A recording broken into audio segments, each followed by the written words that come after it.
Cette leçon a pour but de vous familiariser avec le vocabulaire de la micro-informatique autour du matériel.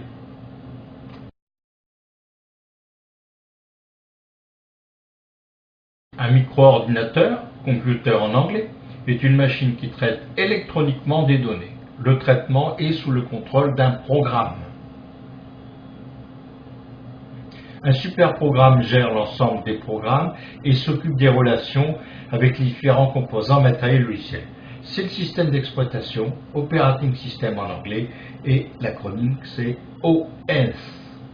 Quelques systèmes d'exploitation: Microsoft Windows, un des systèmes d'exploitation les plus utilisés dans le monde, Unix, macOS qui équipe les Macintosh et Linux qui est un Unix. Ce qu'on appelle l'unité centrale est composé de différents éléments, dont le microprocesseur, qui est un point central, il peut en avoir un ou plusieurs, les mémoires qui sont de différents types, la mémoire morte, ROM, Read Only Memory, à disposition du constructeur de l'ordinateur, la mémoire vive qui s'appelle aussi RAM, pour Random Access Memory, où on y stockera les programmes et les données par intermédiaire des programmes et des systèmes d'exploitation, la mémoire cache, qui est une mémoire qui est liée au processeur, les différentes mémoires magnétiques que sont les disquettes, les disques durs, etc., et les supports laser composés des CD-ROM et des DVD. Les différents éléments que l'on trouve à l'extérieur de l'ordinateur, c'est-à-dire à la périphérie, s'appellent des périphéries. Ils sont reliés par ce qu'on appelle des ports. Les périphériques sont pilotés par des programmes particuliers que l'on appelle pilot driver en anglais. Et les liaisons peuvent se faire par câble ou par onde. Alors, quelques ports les plus importants utilisés en ce moment, c'est le port USB pour Universal Serial Bus. Il existe une norme USB 1 et USB 2.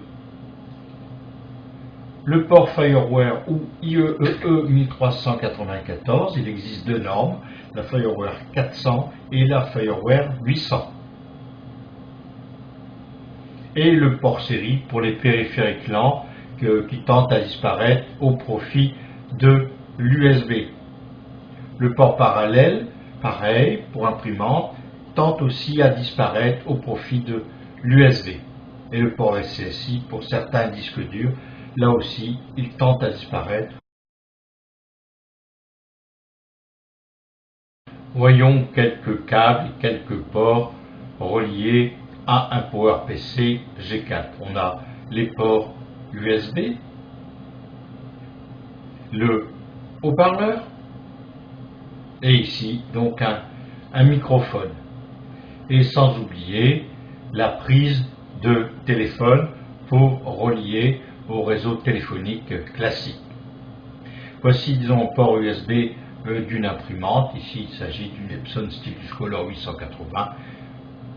Alors, ici, sur ce PowerPC G4, on y trouve deux ports FireWire et un port réseau Ethernet pour brancher le réseau. Voyons maintenant quelques ports sur un portable iBook 12 pouces. On a un port modem, un port réseau, un port FireWire, deux ports USB, la possibilité de mettre un écran externe et d'y mettre un casque. Voyons maintenant les principaux ports sur un portable PC. On a le réseau, l'USB, clavier, S-Vidéo et la possibilité de mettre un écran externe. Voilà. On y trouve aussi dans cet ordinateur un port série et un port parallèle. Port parallèle pour y brancher une imprimante parallèle.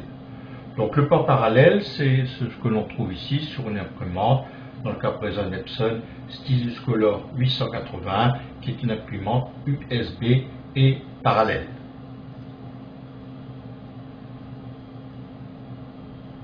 La plupart des PC portables comportent un port PCMCIA sur lequel on peut y mettre une carte PCMCIA. Dans le cas présent, il s'agit d'une carte Wi-Fi Holitech. Voyons maintenant les différents ports que l'on trouve sur un PC Minitour. On y trouve les ports série PS2 pour le clavier et la souris, 2 ports USB, un port parallèle, la connexion de l'écran. La connexion réseau ici avait été rajoutée à cet ordinateur. Bon, et les ordinateurs peuvent aussi comporter d'autres ports, tels que des ports FireWire et des ports additionnels USB. Bon, la difficulté de l'accès au port peut être résolue sur certains types d'ordinateurs. Dans le cas présent, on a une prise USB supplémentaire sur le côté de l'ordinateur.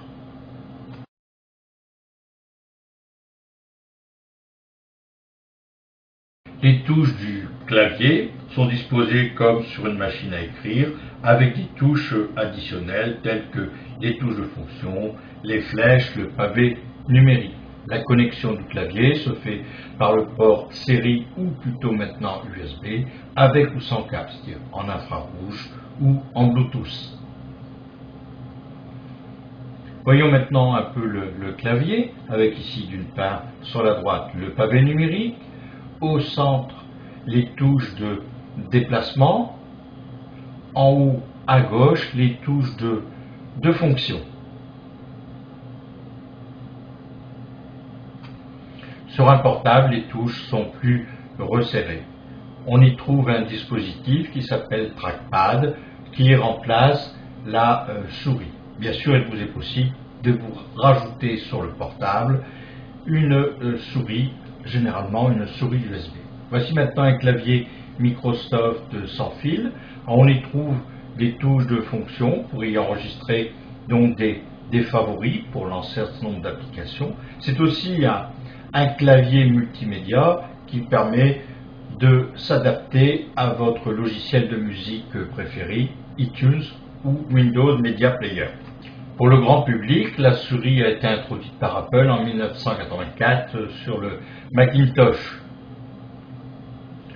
C'est un complément incontournable du clavier, on ne peut pratiquement plus s'en passer. On trouve des souris à un clic sur le Mac ou à 2 clics.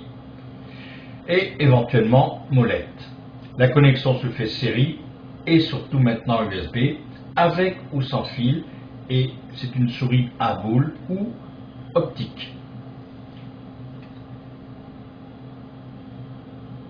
Voilà ici une souris optique avec sa liaison infrarouge.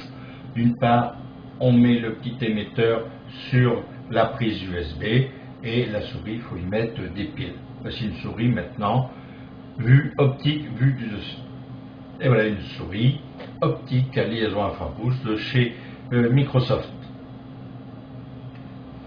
3 verbes sont associés à la souris: pointer, cliquer et faire glisser.